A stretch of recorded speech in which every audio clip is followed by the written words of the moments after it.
Darryl, I feel like you teach on worldviews in a way that very few people do. It's not an abstract concept. It's not head knowledge or doctrine. It's very practical. It's the thing that has real impact, real consequence in our lives and in our cultures. This next session is called The Power of Story. Talk a little bit about the concept of worldview and what that means for you, how you unpack that in this session. Well, my understanding of worldview occurred when I was at Liberty Fellowship. I'd never heard the word or phrase worldview before. Didn't know worldview existed. And I'll never forget an evening with Udo Mittelmann, a German lawyer. We were having supper together one evening in his home. And in the middle of the conversation, Udo turned to me and he said, Darryl, Christianity's true even if you don't believe it. Well, I'd been a Christian at that point for 13, 14 years. I'd been discipled in Campus Crusade for Christ, in Young Life. I'd been involved in a conservative evangelical church. I'd been to seminary. And I had been taught that Christianity was true because I believed it. And here's somebody telling me it's true even if I don't believe it.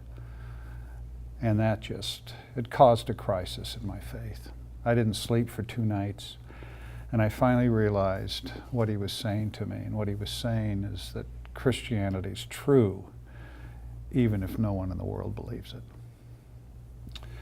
And that was a profound revelation to me. And I came to realize that though I'd been a Christian all these years, I wasn't thinking like a Christian. I was thinking like a secularist.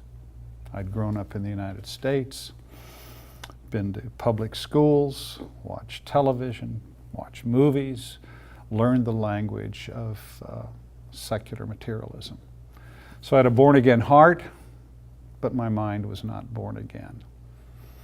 And that was a shock to me. And it was at that point that I came to realize that I had a worldview, and it wasn't a biblical worldview, but it was shaping everything about my life. Mm-hmm. In our case, coming from the West, I had a born-again heart, but an atheistic and materialistic mindset.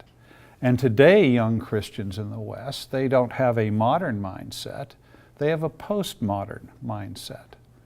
And it influences everything they think about life, including what it means to be a Christian, what the church is, what the role of the church in society is. All of these things are being shaped among the young in the West today by postmodernism. The older Christians that are our age in the West by modernism, and people in the developing world largely by an animistic framework. Mm-hmm. And it's something you catch just by being a part of the culture. That's right. And if there's not a discipleship on the part of the church at that level, there's no change. There's no change. And that's why coming to understand not only the concept, but the power of a worldview is so important. And it's the reason that we need to disciple people, not just in the spiritual disciplines, but we need to disciple people at the level of culture. Because if people are not discipled at that level, they can have a born-again heart, but the mindset of the culture is what dominates their life. I think that this lesson on worldview is probably one of my favorites. And I think one of the reasons it's one of my favorites, Darryl, is that I watch the faces of those that we teach. Mm. And it's in this lesson that they begin to wake up. Yes. Worldview, is such an esoteric word. Mm-hmm. Mm-hmm. Very abstract. And some reason, God has given you the ability to be able to take this concept, which is very broad, and make it so clear and simple And it gives a classification system that allows the student to be able to understand their worldview vis-a-vis others.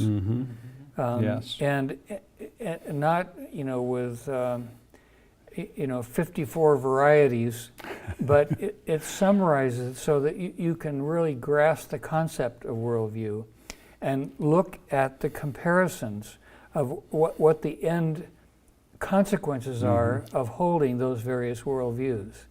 And I've seen the lights go on. Yes. So many times, and I love it.